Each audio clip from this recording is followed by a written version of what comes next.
Hola, buenas tardes. Mi nombre es Ximena Barcia y les doy la bienvenida desde el Colegio de Nutricionistas de la provincia de Buenos Aires. Muchas gracias por haberse conectado hoy. Bueno, como todos los años, el Colegio de Nutricionistas organiza las Jornadas Bonaerenses de Alimentación, que tienen como objetivo acercarse a la comunidad. Y en este año, en este contexto tan especial que nos toca vivir, tomamos la decisión de acercarnos a ustedes a través de un ciclo de charlas, de encuentros, que está a cargo de profesionales, idóneos obviamente en el tema, de interés general y que detectamos como imprescindibles para la vida cotidiana de las personas. Bueno, hoy me acompaña la licenciada Soledad Lucero, quien nos va a hablar de diabetes y alimentación, un desafío posible. Hola Soledad, ¿cómo estás? Hola, Ximena, gracias por la invitación. Muy bien, estoy muy bien. Bueno, gracias por estar acá. Entonces, si te parece, compartimos el material audiovisual y luego los participantes pueden hacernos las preguntas que quieran y pueden expresar sus dudas en el chat, ¿sí? Dale.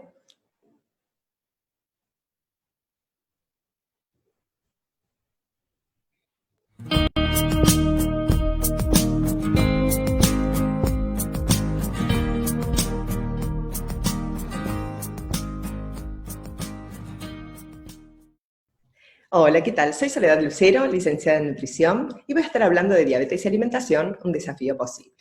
Pero antes quería compartir con ustedes una anécdota de la primera vez que escuché la palabra diabetes. Éramos muy chicas y estábamos jugando con mi hermana cuando se acercó Roxana. Ella había venido a pasar sus vacaciones a San Luis y cuando le ofrecimos un caramelo nos dijo que no podía. Vaya nuestro asombro. Y allí mismo nos contó que era diabética, que no podía y las características de lo que significaba ser diabética y los cuidados que tenía que tener. Recuerdo mi asombro y la curiosidad que me generó al punto tal que despertó en mí un interés en la formación y en la capacitación. Y hoy me dedico al tema a través de mi profesión. Formo parte del Centro de Educación Terapéutica Bernardo Husay y del CEDIAB, un centro especializado en diabetes. Pero bueno, si acá nos ponemos a hablar, lo primero que necesitamos conocer es qué significa diabetes.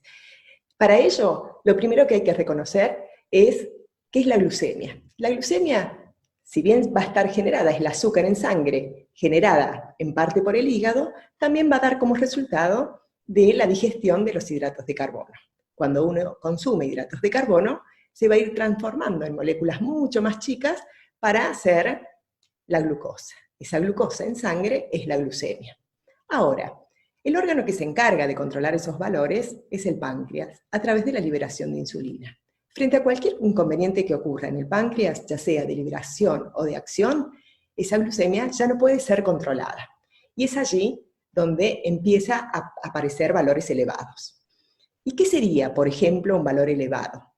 Si una persona se hace un análisis de laboratorio y aparece un valor por encima o igual a 126 miligramos de decilitro, es probable que les repitan algún estudio para confirmar o no ese diagnóstico. También si da por encima de 200 en cualquier momento del día.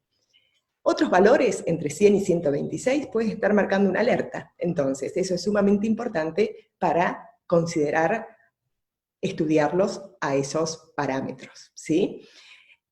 Y otra de las cosas a tener en cuenta es que hay varios tipos de diabetes. Vamos a estar hablando de la diabetes tipo 1, de la diabetes tipo 2, de la diabetes gestacional, y después hay otros tipos que no se pueden clasificar dentro de las anteriores.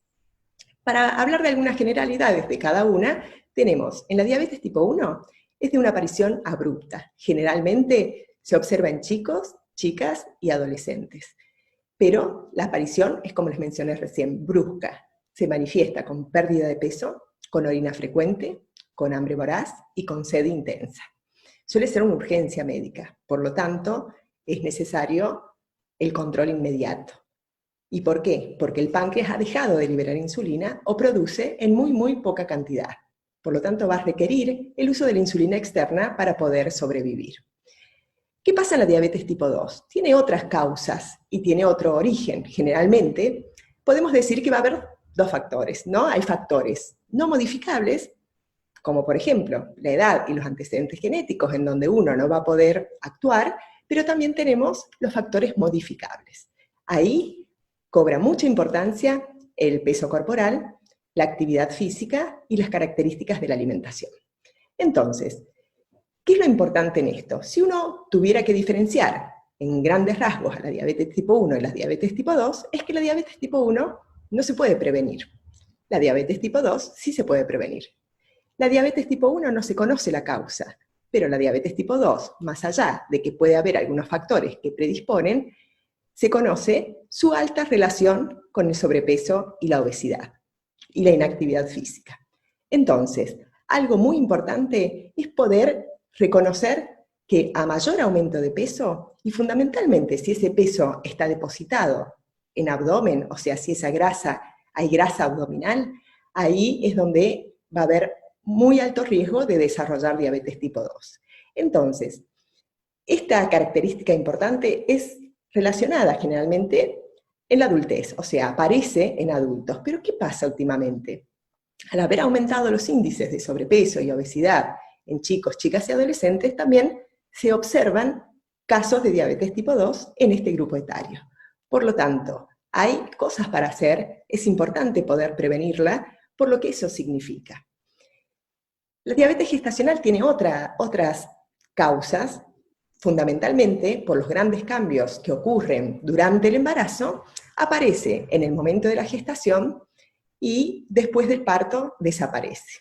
Pero acá hay algo importante a tener en cuenta, que ahí generalmente hay una mayor posibilidad a desarrollar diabetes tipo 2 si alguien ha tenido diabetes gestacional.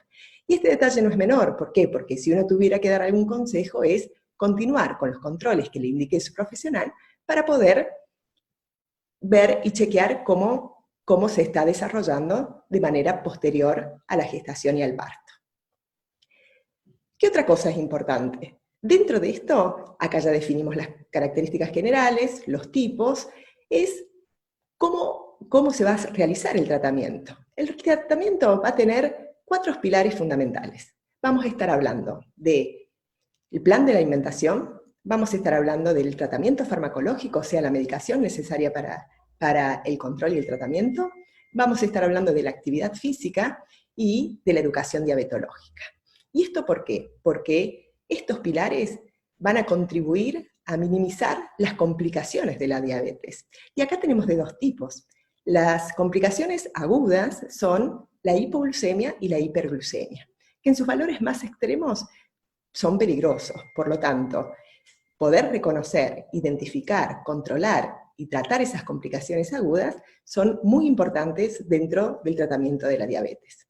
Pero acá hay otro punto importante también, que mientras mejor control metabólico, uno más previene y evita las complicaciones a largo plazo. Por eso es tan valioso poder hacer todo lo posible para no llegar a esa instancia. ¿Y por qué? Y porque las complicaciones que aparecen por glucemias que se han mantenido altas durante largo tiempo o que no se han podido controlar, se relacionan fundamentalmente con la enfermedad cardiovascular, con algunas otras afecciones, como por ejemplo la neuropatía diabética, que va a estar afectando a los miembros inferiores, con distintos grados de complicación, en donde lamentablemente pueden llegar a casos de amputación.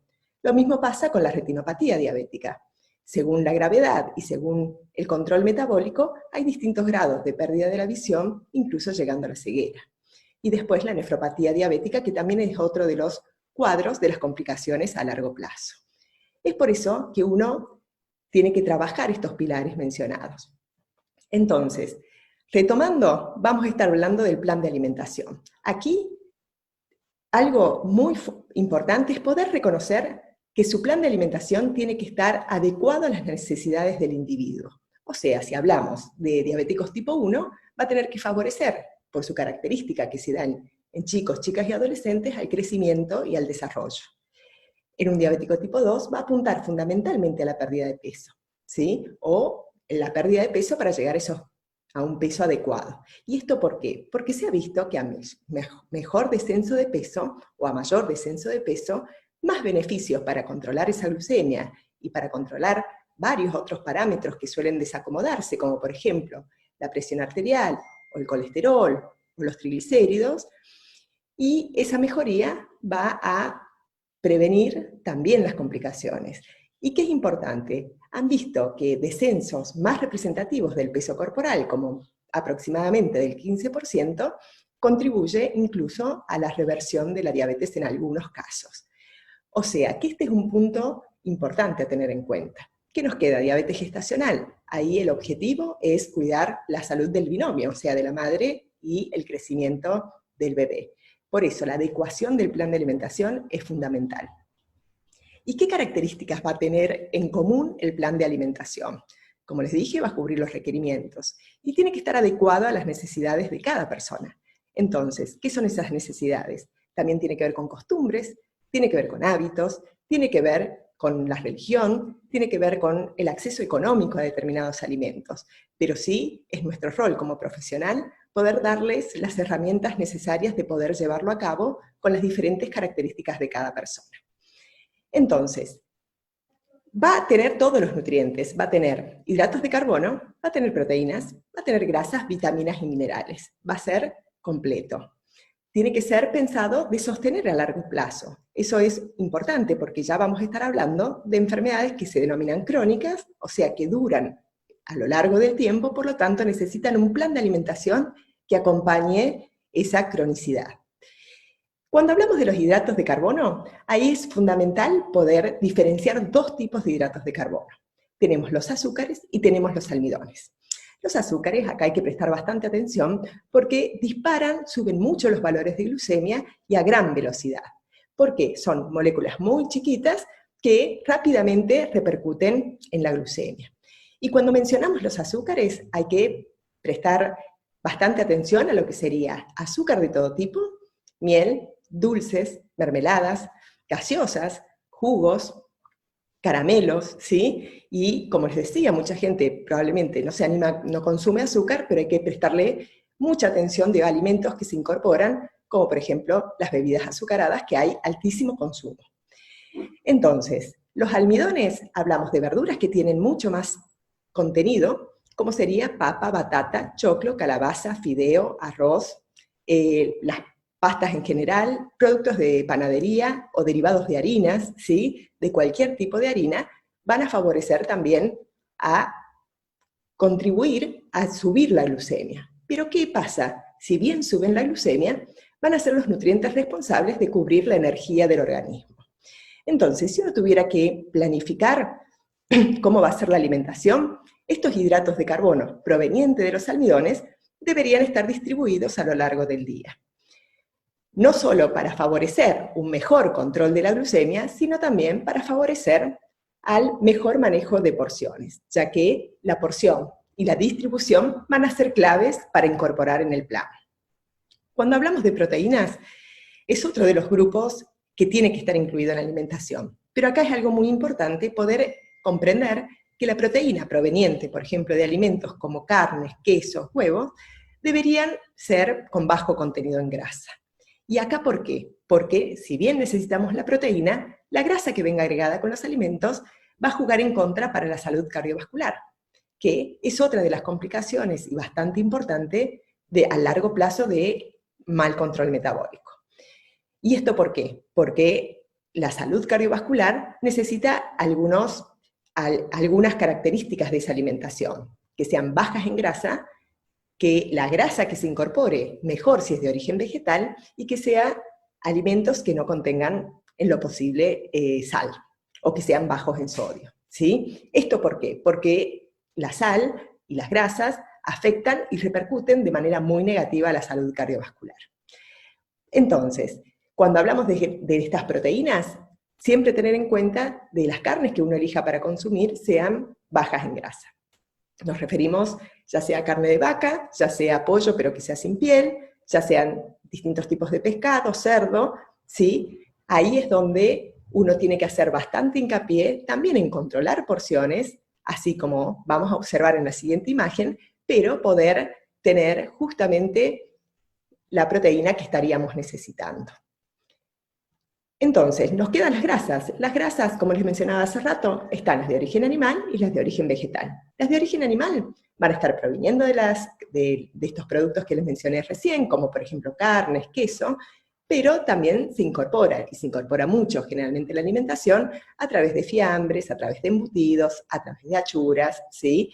Entonces, ahí hay que observar todos esos alimentos para que no se incorporen de manera importante a la alimentación, porque van a estar repercutiendo de manera negativa.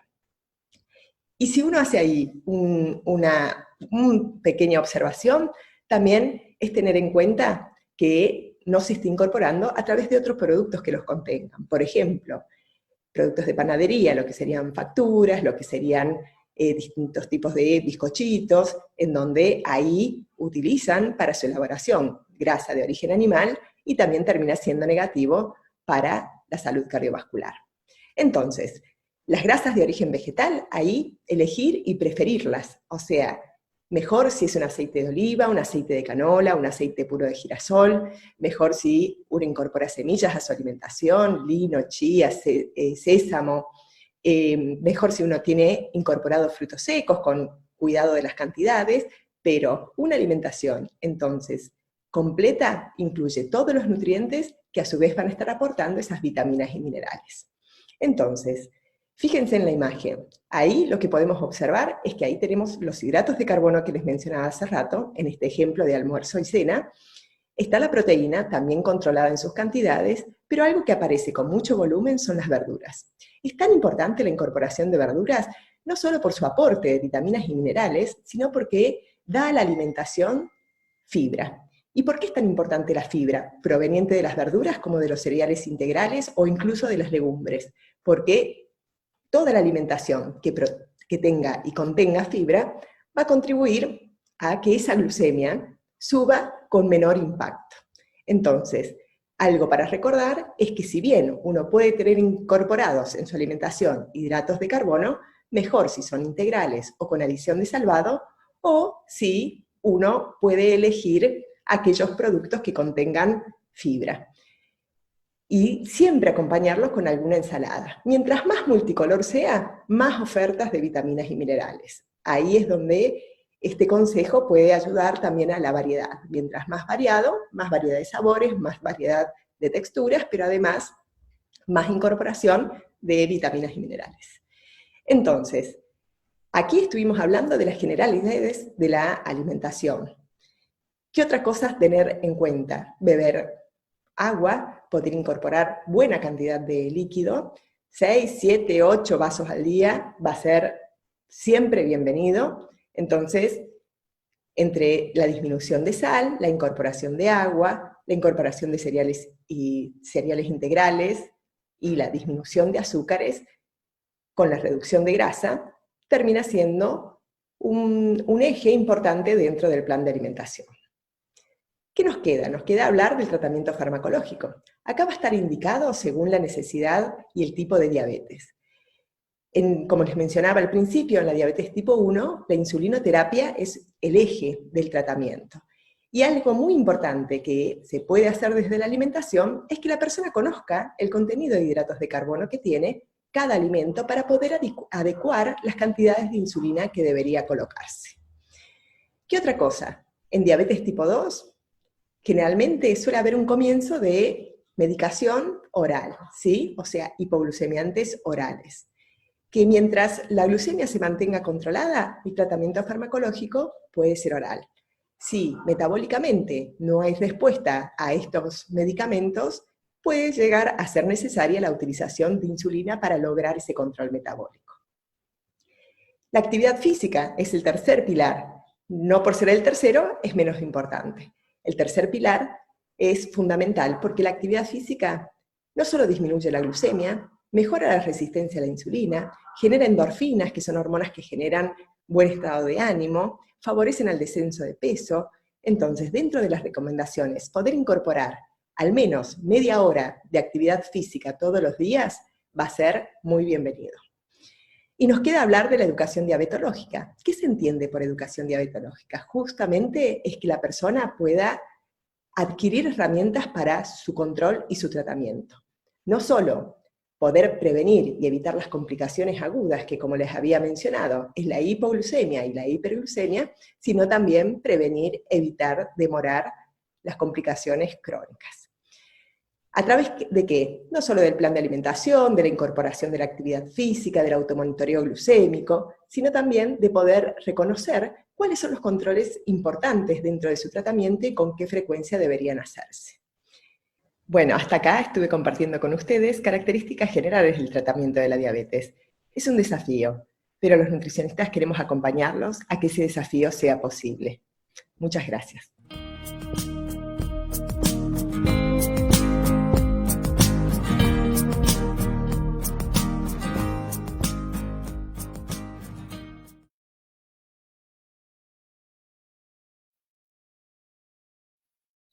Bueno, Soledad, muchas gracias por tu exposición, estuvo muy clara.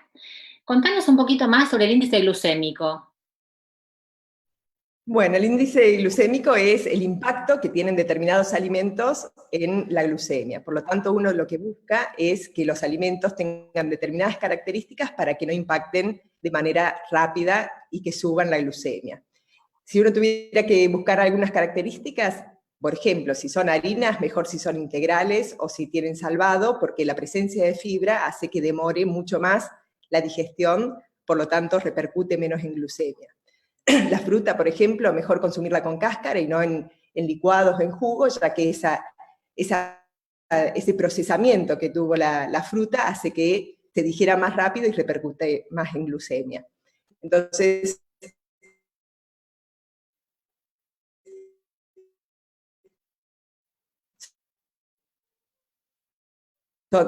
por ejemplo, si uno trata de... Me parece que se cortó un poquito la parte final, Sole. Nos decías de la fruta y la verdura, no Sí, licuados, entera, y después agregaste algo más.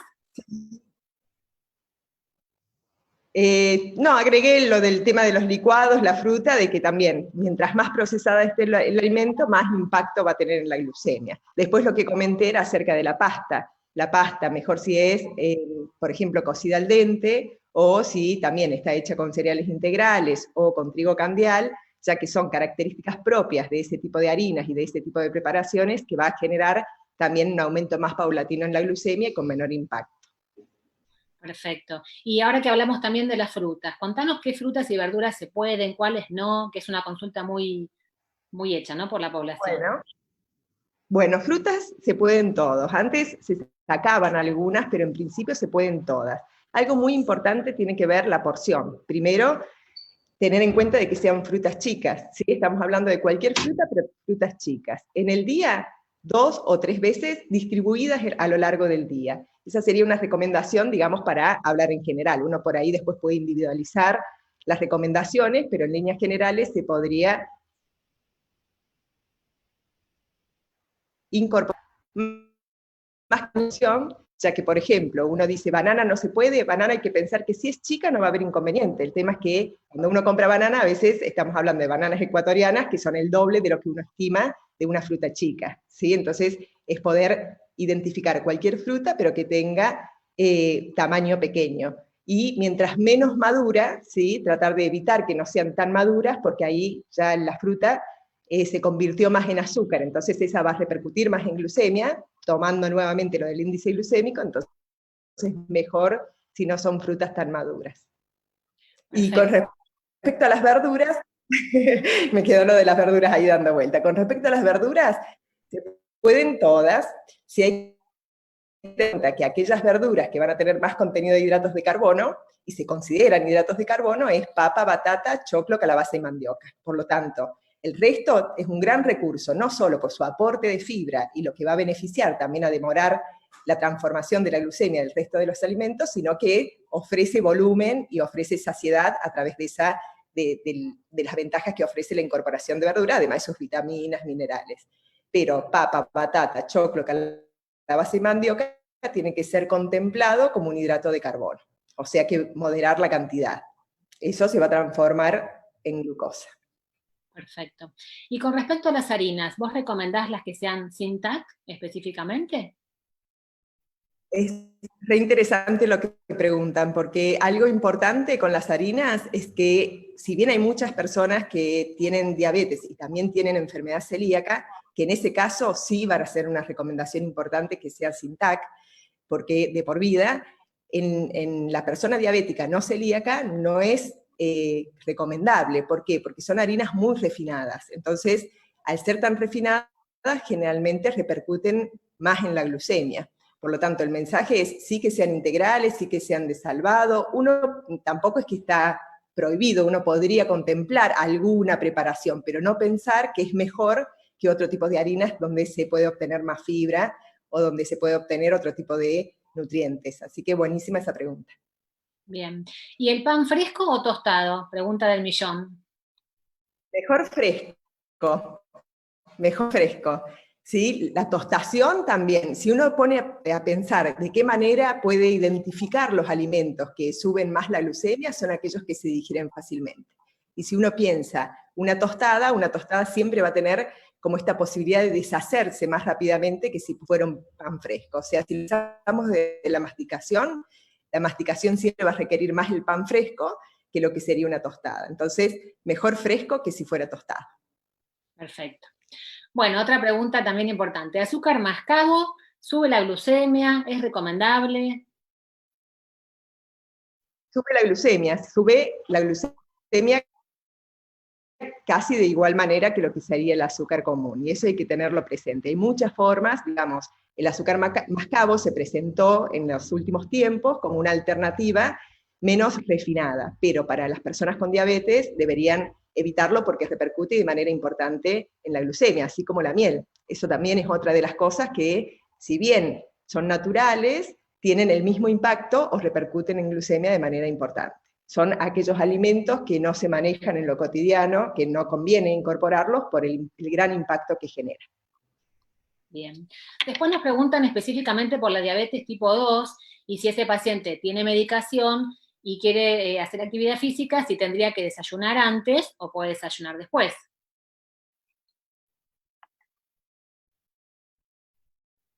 Realmente la recomendación que damos tiene que ver con que primero haya un desayuno también para garantizar poder llegar con una glucemia controlada en lo que sería la siguiente ingesta y postactividad. O sea que siempre conviene previo a la actividad tener algo. Según la medicación que tiene, si es un diabético tipo 2, probablemente tiene una medicación, un hipoglucemiante oral, en donde el riesgo de hipoglucemia no es el mismo que de una persona que requiere el uso de insulina. Pero para poder tener mejor disposición y disponibilidad de energía, siempre conviene ahí. También entender esto, la actividad física no solo mejora la sensibilidad a la insulina propia del organismo, sino que también puede beneficiar a descender la glucemia. Entonces, ese desayuno puede estar como mejor administrado previamente para que sea como la energía disponible para el músculo durante la actividad física. Perfecto. ¿Y qué horarios recomendás a tus pacientes para la medición en un diabético tipo 2? Ahí depende mucho cómo viene el control metabólico. En general, si es un control metabólico adecuado o inicial, podríamos decir que es reciente el diagnóstico, se guía mucho con la hemoglobina glicosilada, con las glucemias en ayunas, a veces la recomendación no es ni siquiera un automonitoreo glucémico. Esas recomendaciones van directamente relacionadas con eso. Si estamos hablando de alguien que uno necesita ir viendo cómo responden las glucemias, uno puede hacerlo en zigzag. Por ejemplo, la recomendación es alguna glucemia en ayuna, al otro día una glucemia post-almuerzo, 2 horas después de haber almorzado, al tercer día post-merienda, entonces uno ahí tiene como un mapa de cómo están las glucemias a lo largo del día. ¿Por qué? Porque si bien la glucemia en ayunas es representativa en muchos casos, la glucemia post-ingesta lo que nos da información es de porción, distribución de las comidas, da otro tipo de información que es muy valiosa para también poder tener como una toma de decisión posterior, ya sea en medicación o desde cualquier otro pilar del tratamiento, ¿no? Bueno, también nos preguntan, en el caso de un paciente que esté en un geriátrico, si tiene diabetes tipo 2, que viste que en los geriátricos se sirve por lo general la cena temprano, si vos recomendás alguna colación nocturna. Generalmente se recomienda no tener grandes periodos de ayuno, ¿sí? O sea, tratar de minimizarlo. Y también lo que da mucha información de eso es la glucemia justamente en ayunas. Si está muy baja esa glucemia en ayunas, o si de repente la curva de glucemia viene muy prolija y en algún momento se dispara durante la noche, probablemente lo que uno recomendaría ahí es una colación antes de irse a dormir, o tener algo breve, o distribuir de esa cena, por ahí no desconozco cómo será el manejo, no es mi especialidad en geriátricos, digamos, pero probablemente separar lo que sería la parte del postre para dejarlo por ahí un poquito después para que alcance mejor para esos periodos de ayuno prolongado. Perfecto. Después hay varias preguntas con respecto al edulcorante, azúcar de coco. Si querés contarnos un poquito vos qué utilizás para tus pacientes. Bueno, azúcar de coco es como, también tiene hidratos de carbono simples, por lo tanto suben la glucemia, ¿sí? Es más, su contenido calórico es similar a lo que sería el azúcar común. Después, dentro de los edulcorantes, algo muy importante es decir, si la persona no venía consumiendo, uno no le va a indicar. Si venía muy acostumbrado al sabor dulce, ahí hay muchas veces una necesidad de seguir sosteniendo el sabor dulce. Y ahí depende mucho el gusto, ¿no? Hay algunos que tienen o generan gusto metálico, generan cierto amargor. Lo ideal es que sí tiene que quedar claro que el azúcar es necesario reemplazarlo, ya sea por algo natural, como por ejemplo un edulcorante como la stevia, ya sea en su presentación de hojas, en polvo, líquido, o cualquier otro que sea posible para la persona. Tiene que ser, digamos, una alternativa en donde se sienta cómodo con el reemplazo. Pero el mensaje más claro de esto es necesario, muy necesario, reemplazar el azúcar común en las infusiones. Tener en cuenta, Sime, que acá a nosotros lo que se incorpora mucho es a través de infusiones. O sea, el mate, imagínate, el mate con azúcar es impresionante. O sea, y por ahí pequeñas cantidades, porque también eso es importante, pequeñas cantidades de azúcar repercuten un montón. No es que, bueno, bajo la cantidad, es una repercusión inmediata en la glucemia. Bien, perfecto, muy claro. Otra consulta que por ahí es más específica, con respecto al pan de masa madre, nos pregunta Victoria si cómo influye en la carga glucémica. Bueno, tiene menor índice glucémico. Eso podría contemplarse, digamos, dentro de estas alternativas, si uno tiene la posibilidad de hacerlo o comprarlo, sería, no es tan, en lo cotidiano no es tan frecuente que se consuma, ¿sí? Pero sí es más beneficioso. Bien. ¿Y cuántas veces recomendás las verduras que tienen altos contenidos de hidratos de carbono, las que mencionaste, papa, batata, calabaza? ¿Cuántas veces las recomendás por semana, digamos?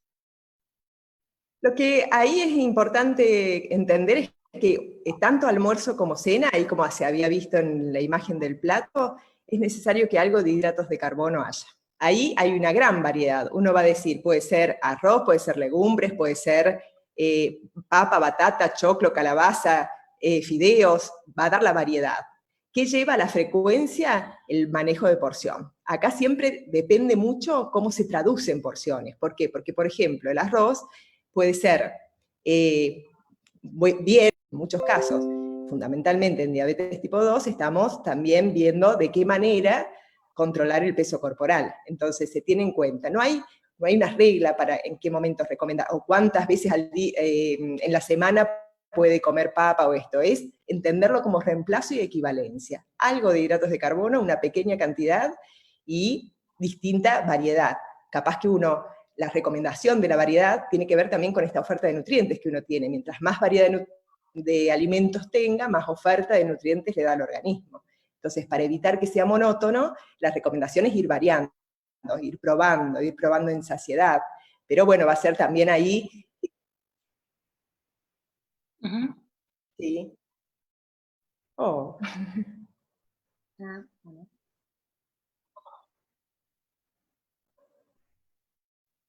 ¿Se traba mucho, Sime? Se traga un poquito, sí.